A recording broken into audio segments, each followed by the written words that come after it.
my channel. Today we're talking about suicide. This is part 1 in a video series all about suicide. And this video is about why do people have suicidal thoughts? Why is suicide a risk? How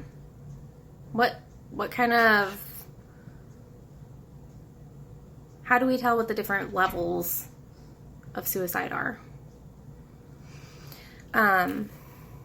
In talking about suicide, a word I use that's a little different than maybe a lot of people use, I tend to, in working in the mental health field, I tend to hear it called suicidal thoughts, suicidal ideation, and then there's suicidal actions, suicidal behaviors.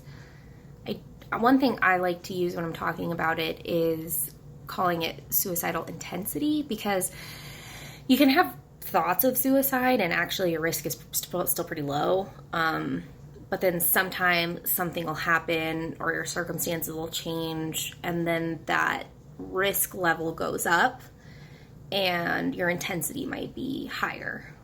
So that's why I'm going to use the word intensity. So there's a lot of different types of levels of suicidal intensity.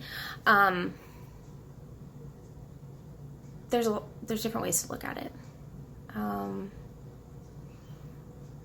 Sometimes people have thoughts about suicide actually as a way of escaping psychological pain. That might look like someone kind of keeping it on the back burner. Well, if this doesn't work, I can always kill myself. And that's more that's almost a coping skill. If that's how you cope with pain, it's okay. If it gets too bad and I can't take it, I'll just kill myself. Let's develop some better coping skills, but your actual intensity and risk might not be that high. Some people have a single period or a single crisis where their intensity is very, very high, and then once they get through the crisis, then they never experience it again. Some of us are very sensitive and will experience multiple periods of suicidal intensity throughout life. I mean, maybe it cycles as something related to maybe another mental health issue, or, every time your life hits a crisis, maybe that's where you go with it. It's different for everybody. But there's been a lot of research about suicide, and some of it is looking at people who die by suicide and those circumstances, but actually a lot of the research looks at survivors, and because we want to know just because someone has suicidal thoughts, how can they survive that? How can you get through it? Because it really is a crisis to survive. It's not a death sentence for sure. While people do die every year by suicide, a lot more people survive it, a lot. For every death by suicide, there's 25 survivors. And if you look at how many people die each year, which I think is around 40,000, then look at how many survivors there are. It's 25 times that. There's so many. You're actually way more likely to survive this suicidal intensity than you are to die from it. But let's put some protective factors in there and make sure that you're one of the 25. If people could just never feel suicidal, that would be great. But it's actually pretty common. A lot of people do. And I think it's good to talk about so people realize that they can have some of that internal resiliency and get through it. So why do people become, where does the suicidal intensity come from? Well, so this information I'm sharing with you comes from Thomas Joyner's research, Dr. Thomas Joyner. I'm going to link him down below.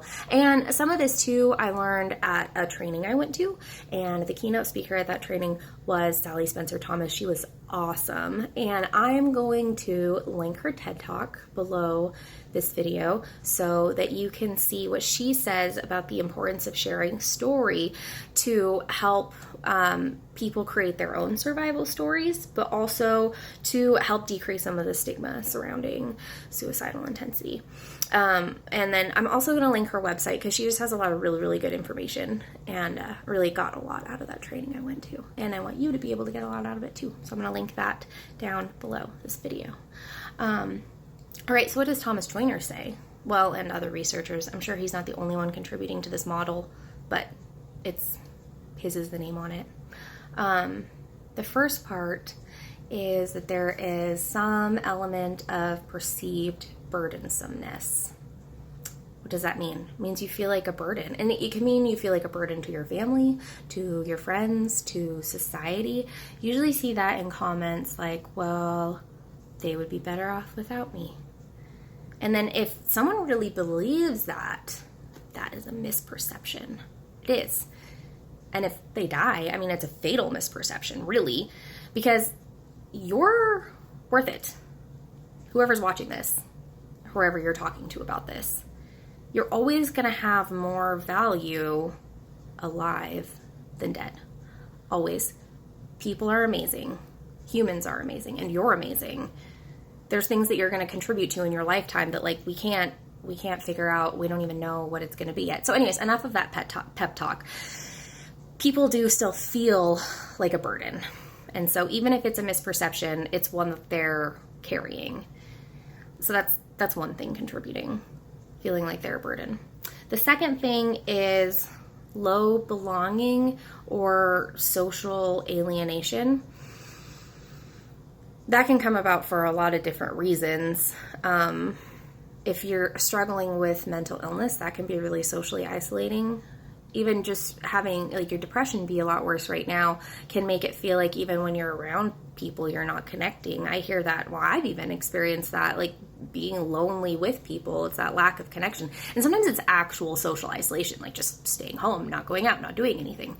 That's why some like not super favorite advice for people who are depressed is, well, you got to get out and do things.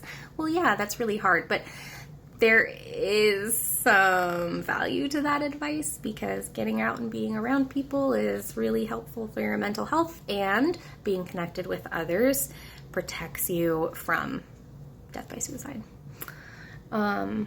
There's a third part to this. So someone could be feeling like a burden and also feeling socially isolated, and then that could contribute to suicidal thoughts.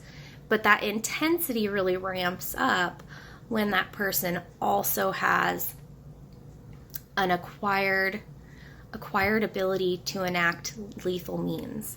So what does that mean? I mean, it's kind of like a lack of fear of death, really, which as humans, we have like an innate self-preservation reflex, but people are able to push past that. That comes about different ways. One of the reasons we check in on past suicidal attempts or past intensity, past thoughts, is that as we are exposed to a stimulus, the effect of it can be lessened. So that means your exposure to death could decrease your fear of it. I hope that makes sense. So there's like a death fearlessness, ability to push through that.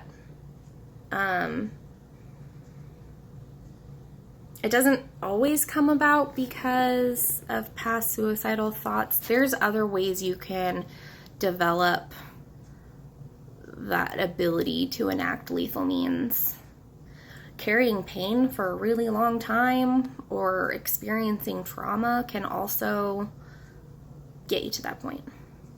Also, some people, I mean, what some of the research is showing is like some of us just have lower self-preservation than others. Like maybe it has to do with how you think about yourself, but also like some people are just less scared of death.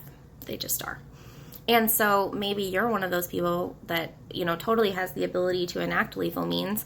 That's something that you're going to have to keep in mind about yourself in case those other things become heightened, like feeling like a burden or not having any social connection. You're going to need to keep that in mind about yourself, keep yourself safe. So what this model shows is you really need all three pieces for that intensity to be heightened. The research has shown that the most important indicator is actually that social isolation and social connectedness. So if you're watching this, you're like, okay, well, what do we do then if, you know, we feel like a burden and we aren't socially connected and we have that means, or we have that ability to enact lethal means? What do we do? Well, the answer Well, you got to get through this crisis. If your intensity is very high, you have to get through the actual immediate crisis. And the next video I make is going to be about safety planning and how to stay safe if you're in a crisis and your intensity is very high. But also, like, where do you go once the crisis is over? Like, how do you get to a point where you're not wanting to kill yourself? The answer, ta-da, ready for the answer? Social connection and purpose. That's going to look different for everybody. But you got to find your friends. You got to find your fellow weirdos to hang out with and connect with. And if you don't have a purpose for your life, then that is something to work on.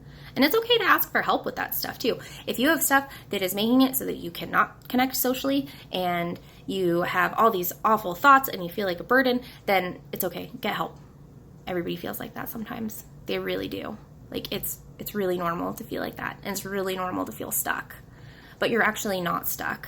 And you're going to be okay. And you're going to get through this crisis. And your life is worth it. Your life's worth saving. And with that pep talk, I'm going to end this video. Be sure to like and subscribe. And feel free to comment. Especially if you've got questions about this. And I will respond to your comments. And the next video in this series is going to be all about making a safety plan. Right? Bye.